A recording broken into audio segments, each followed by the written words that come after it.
SSC CGL और CHSL दोनों में जीएस में सिलेबस को लेकर अंतर क्या है, इस पर लोग हजारों वीडियोस बना चुके हैं, करोड़ों में व्यूज भी प्राप्त कर चुके हैं। लेकिन कैसे? सस्पेंस बनाकर, थ्रिल जनरेट करके, जैसी कोई ऐसी मूवी हो जिसमें कि किलर लगातार छुप के मर्डर करता चला जा रहा है एक पैटर्न पे और आखिरी में जाके वो मिस्ट्री सॉल्व होती है क्लाइमैक्स के साथ। तो ऐसा यहां पर कुछ भी नहीं होने वाला है। मैं आपको यह सस्पेंस सबसे पहले ही क्लियर कर देता हूं, क्योंकि मुझे पता है विद्यार्थी का समय ही सबसे ज्यादा इंपॉर्टेंट है। आप यह बात दिमाग में छाप लें कि एसएससी सीजीएल और सीएचएसएल दोनों में जब जीएस के सिलेबस की बात आती है तो दोनों में कोई भी अंतर नहीं है। एक जैसा सिलेबस दोनों में पूछा जाता है, कोई भी अंतर नहीं है। कई बार तो ऐसा हो जाता है कि सीजीएल से ज्यादा टफ क्वेश्चन सीएचएसएल में पूछ दिए जाते हैं। लेकिन फिर इस वीडियो में हम लोग करने क्या वाले हैं, फिर भी आपको बताने वाला हूं कि हां किन टॉपिक्स पर आपको फोकस रखना है, जिसके बेसिस पर इस बार का सीजीएल या सीएचएसएल दोनों में से कोई एक भरा हो आपने या दोनों फिल किए हो, कम से कम एक नौकरी आपको मिल जाए। क्योंकि हर बार जीएस ही गेम चेंजर साबित होती है। एक टाइम हुआ करता था जब जीएस को छोड़ देते थे तो 3 सेक्शन के अंदर ही हमारी कट ऑफ निकल जाती थी, क्योंकि 120, 130, 110 ऐसे कट ऑफ जाता था। आज कट ऑफ 150 के पार है आसानी से। तो सीधी सी बात है, अगर 150 के पार है तो 3 सब्जेक्ट में तो काम ही नहीं चलना। जीएस जो बेहतर करेगा उसी का सिलेक्शन होगा। उसमें भी जो ज्यादा अच्छे क्वेश्चन कर पाएगा, 17-18 तक क्वेश्चन लगा पाएगा, उसकी रैंक बेहतर होगी तो डिपार्टमेंट बेहतर मिल पाएगा। चलिए स्टार्ट करते हैं। जब भी हम बात करते हैं हिस्ट्री की, तो हिस्ट्री में जो आपको मेन फोकस रखना है वो आपको वेटेज वाइज अगर बात करें तो इस टाइम पर नंबर 1 पे वेटेज है आपका मॉडर्न हिस्ट्री का।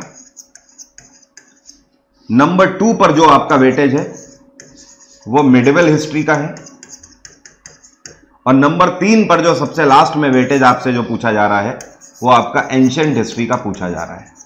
ये हिस्ट्री में वेटेज मैंने आपको बताया, इस हिसाब से आप अपना टाइम डिवाइड करके चलना कि मॉडर्न हिस्ट्री आप पहले कवर करना, फिर मिडिवल करना और फिर जाके एंशिएंट करना। एंशिएंट में भी बहुत आगे जाने की जरूरत नहीं है। इंडस वैली सिविलाइजेशन हो गया, जैनिज्म बौद्धिज्म हो गया और आपका वैदिक पीरियड हो गया। इतने से आपका पूरा काम बन जाएगा। इसके बाद आ जाते हैं पॉलिटी। पॉलिटी में कुछ आपके इंपॉर्टेंट टॉपिक्स हैं, जैसे कि फंडामेंटल राइट्स। आपको हमेशा इससे क्वेश्चन देखने को मिलेंगे, हर साल ही इससे क्वेश्चन पूछा जाता है। कॉन्स्टिट्यूशनल बॉडीज से क्वेश्चन पूछे जाते हैं, ये इंपॉर्टेंट टॉपिक है। इंपॉर्टेंट आर्टिकल भी मैंने आपको कराए हुए हैं यूट्यूब पर, उससे आप देख सकते हो। उतने आर्टिकल आपने कर लिए तो आपका कल्याण हो जाएगा। आर्टिकल के अलावा इंपॉर्टेंट अमेंडमेंट्स भी आपसे हर साल पूछे जाते हैं, इन पर भी फोकस रखना है। ओवरऑल अगर आप देखोगे तो 20 से ज्यादा इंपॉर्टेंट अमेंडमेंट्स निकलेंगे नहीं। कॉन्स्टिट्यूशनल बोरोइंग से क्वेश्चन पूछे जाते हैं हर साल, ये भी इंपॉर्टेंट में आ जाता है, बोरोइंग्स।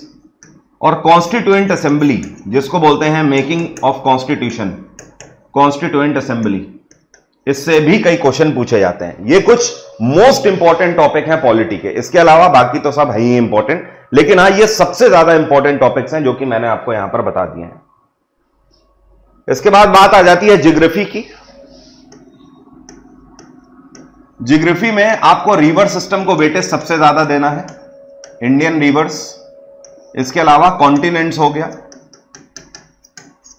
कॉन्टिनेंट्स, ग्रास हो गई, एग्रीकल्चर हो गया। एग्रीकल्चर में जैसे रबी की फसलें कौन सी हैं, खरीफ की फसलें कौन सी हैं, जायद की फसलें कौन सी हैं, ठीक है।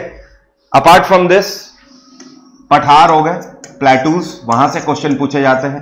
पठारों से भी 2 तरीके के क्वेश्चन पूछे जाते हैं। एक तो स्टेट वाइज क्वेश्चन पूछे जाते हैं, जैसे कि आपसे पूछेगा कि पश्चिम बंगाल कौन से पठार के ऊपर स्थित है, तो छोटा नागपुर प्लेटू के ऊपर स्थित है। या फिर आपसे पूछेगा केरल कौन से पठार के ऊपर स्थित है, वेस्टर्न घाट के ऊपर स्थित है। एक तो इस तरीके के क्वेश्चन बनते हैं। दूसरा क्वेश्चन आपसे एग्रीकल्चर वाइज पूछे जाते हैं कि कौन सा भारत का पठार है जिसमें चाय की खेती सबसे ज्यादा होती है, तो आंसर होगा शिलांग का पठार। ये कौन सा पठार है जिसमें कॉफी की खेती सबसे ज्यादा होती है, वेस्टर्न घाट में कॉफी की खेती होती है। इस तरीके के 2 तरीके से क्वेश्चन पूछे जाते हैं पठारों में से। ज्योग्राफी में सबसे ज्यादा इंपॉर्टेंट यही है। अभी पिछले कुछ टाइम से सोलर सिस्टम से क्वेश्चन नहीं देखने को मिल रहे हैं। सबसे इजी टॉपिक है शायद इस वजह से, काफी टाइम से नहीं देखने को मिल रहे हैं, बट अगर ऐसा होता तो फंडामेंटल राइट से क्वेश्चन क्यों देखने को मिल रहे हैं। तो फिलहाल ज्योग्राफी में इतने ऐसे टॉपिक हैं जिन पर आपको सबसे ज्यादा लगाम कसनी होगी। इसके अलावा साइंस में भी अगर हम बात करें तो साइंस में एक तरफ तो जब हम एसएससी की बात करते हैं तो एसएससी में जो वेटेज है ये बायो का वेटेज सबसे ऊपर हो जाता है, बायोलॉजी पर फोकस सबसे ज्यादा करना है। उसके बाद आपके ये दोनों एक साथ हैं, चाहे आप केमिस्ट्री की बात कर लो और चाहे आप फिजिक्स की बात कर लो, ठीक है। फिजिक्स और केमिस्ट्री में बहुत ज्यादा डिटेल में नहीं जाना है, जैसे कि आपको केमिकल फॉर्मूलाज ध्यान रखने हैं, थोड़े बहुत केमिकल नेम्स ध्यान रखने हैं, ये भी आपसे पूछे जाते हैं। जैसे कि आपको फॉर्मूला दे देगा, बोलेगा ये किसका केमिकल नेम है, तो ऑप्शन होगा बेकिंग सोडा, ठीक है, या सोडा, इस तरीके से ऑप्शन में होगा। एग्जाम्पल के तौर पर फॉर्मूलाज आपसे पूछ देता है, बेकिंग सोडा का पूछ देगा, ठीक है, एंड नाइट्रस ऑक्साइड का पूछ देगा, ठीक है, इस तरीके से आपसे फॉर्मूलेस पूछ देता है। फिजिक्स में एसआई यूनिट हर बार पूछी जाती है, सबसे ज्यादा इंपॉर्टेंट है, एंड बेसिक फॉर्मूलाज, ठीक है, जिसमें आपके न्यूटन के लॉज वगैरह ये सारी चीजें, बहुत बेसिक चीजें आ जाती है जो 10th की होती है, इवन उससे भी पहले पढ़ाई जा चुकी होती है 7th और 8th में।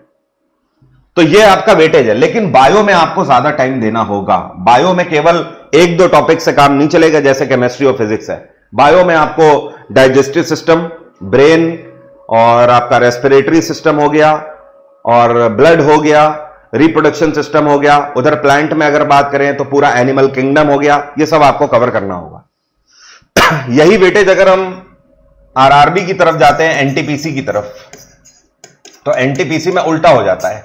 इसमें नंबर 1 पे फिजिक्स आ जाती है, फिजिक्स सबसे ज्यादा पूछी जाती है, नंबर 2 पर केमिस्ट्री पूछी जाती है, और नंबर 3 पर यहां पर बायो पूछी जाती है आपसे, ठीक है। तो ये आरआरबी एनटीपीसी का हो गया, बट एसएससी के लिए ये वेटेज रहता है, यहां पे उल्टा हो जाता है सीन। साइंस के बाद अगर हम बात करें तो हमारा बचता है इकोनॉमिक्स। सबसे कम वेटेज इसी का रहता है, इकोनॉमिक्स का, और इसमें भी 2 ही 3 चीजों से आपका काम हो जाएगा। नंबर 1 पे टाइप्स ऑफ मार्केट ध्यान रखिएगा, इससे क्वेश्चन बनते हैं हर साल, टाइप्स ऑफ मार्केट। दूसरा, बजट से क्वेश्चन बनते हैं,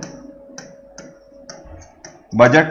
तीसरा जो आपके क्वेश्चन यहां पे बनते हैं वो डिमांड एंड सप्लाई से बनते हैं, डिमांड एंड सप्लाई से पिछले 1-2 साल में क्वेश्चन ज्यादा देखने को मिल गए हैं। ज्यादा का मतलब पूरी शिफ्ट में 1 या 2 ही क्वेश्चन मैक्सिमम होते हैं, या कभी कभी तो वो भी नहीं होते हैं, ठीक है।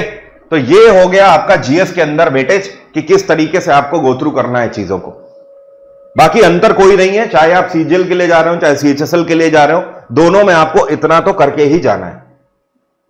इसके अलावा करंट अफेयर की अगर बात करें तो करंट अफेयर आपको लास्ट 1 ईयर के करने ही करने हैं, लास्ट 1 ईयर। अब जैसे अगर हम बात करें सीजीएल जो है हमारा, तो सीजीएल हमारा 13 अगस्त से स्टार्ट है, 13 अगस्त 2025 से। तो आप ये मान के चलो इसके लिए जो आपके करंट अफेयर होंगे वो आप तैयार करके जाओगे पिछले साल के अगस्त 2024 से जुलाई 2025 तक के। और यहां पर अगर हम बात करें सीएचएसएल जो है हमारा, यह है हमारा 8 सितंबर 2025 से। तो इसमें जो आपके करंट अफेयर रहेंगे वो आपको तैयार करने होंगे सितंबर 2024 से लेकर अगस्त 2025 तक के। आई होप आप समझ गए होंगे क्या कहने का मतलब है। यहां पर करंट अफेयर के भी जो इंपॉर्टेंट टॉपिक है उसके लिए एक अलग से वीडियो बना दिया है, उस पर भी जाके देख लीजिए, वीडियो सेक्शन में इसी चैनल पे आपको मिल जाएगा। सवाल यह है कि आप तैयारी कैसे करोगे। अभी भी सीएचएसएल के 60 से 65 दिन बचे हुए हैं, अभी भी सीजीएल के लिए आपके पास करीब 1.5 महीना बचा हुआ है। कैसे आप तैयारी करोगे, 45 दिन के आसपास बचे हुए हैं। How can be it possible. तो हम सीएचएसएल और सीजीएल दोनों को ध्यान में रखते हुए हम अपना यहां पर चला रहे हैं क्रैश कोर्स टेक्स्ट बुक में, आप इसे अवेल कर सकते हो। योगा डे का एक्सक्लूसिव ऑफर चल रहा है जिसमें आप सुल्तान कोड लगाते हैं तो हमारा क्रैश कोर्स सिर्फ आपको करीब 750 के आसपास में पड़ जाएगा। इसके अंदर लाइव क्लासेस तो है ही, जो कि कल से स्टार्ट हो रही है, मतलब 26 तारीख से 26 जून से स्टार्ट हो रही है। साथ में हमने जो जीएसपी है वो पूरा बैच आपको फ्री में यहां पर दे दिया है रिकॉर्डेड वाइज। तो ऐसे स्टूडेंट जो कि जल्दी जल्दी कोर्स कवर करना चाहते हैं उनके पास भी ऑप्शन है कि वो रिकॉर्डेड कर सकते हैं, फास्ट फॉरवर्ड में पूरा कवर, एक दिन में 4-4, 5-5 क्लास करके आप कवर कर सकते हो। इंग्लिश, मैथ्स, रीजनिंग, जीएस सब कुछ इसमें कवर है।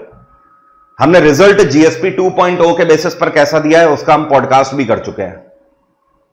टॉप 100 के अंदर कई सारे टॉपर्स, 20 से ज्यादा टॉपर तो हमारे टॉप 100 के अंदर निकले हैं। इसके अलावा 1300-1400 रैंकिंग तक भी बहुत सारे टॉपर, सैकड़ों टॉपर्स निकले हुए हैं जीएसपी 2.0 की वजह से। इस बैच का डायरेक्ट लिंक वीडियो के डिस्क्रिप्शन में है। जैसे ही आप उस पर क्लिक करेंगे, अप्लाई नाउ का ऑप्शन आएगा कूपन का, कूपन पे आप जैसे ही डालेंगे सुल्तान, अप्लाई नाउ पे क्लिक करेंगे, तुरंत आपकी फी घट के इससे भी कम हो जाएगी। सही टाइम है, अगर अभी भी नहीं जागे तो फिर गाड़ी हाथ से छूट जाएगी। वैकेंसीज अच्छी हैं इस साल, अगर यह साल निकल गया तो आपको भी पता है फ्लक्चुएशन बहुत होता रहता है, अगले साल वैकेंसी कम हो या ज्यादा हो किसी को नहीं पता, लेकिन हां समय जरूर जाता है। उम्मीद करता हूं काफी चीजें आपको समझने को मिली होंगी कि जीएस की तैयारी किस तरीके से करनी है। जिसको नहीं पता है उसको भी शेयर करिए इस वीडियो के बारे में। अगले वीडियो में एक नए सिरे से बात होगी नए टॉपिक में। तब तक के लिए thank you so much, have a nice day, take care, bye bye, आपका दिन मंगलमय हो।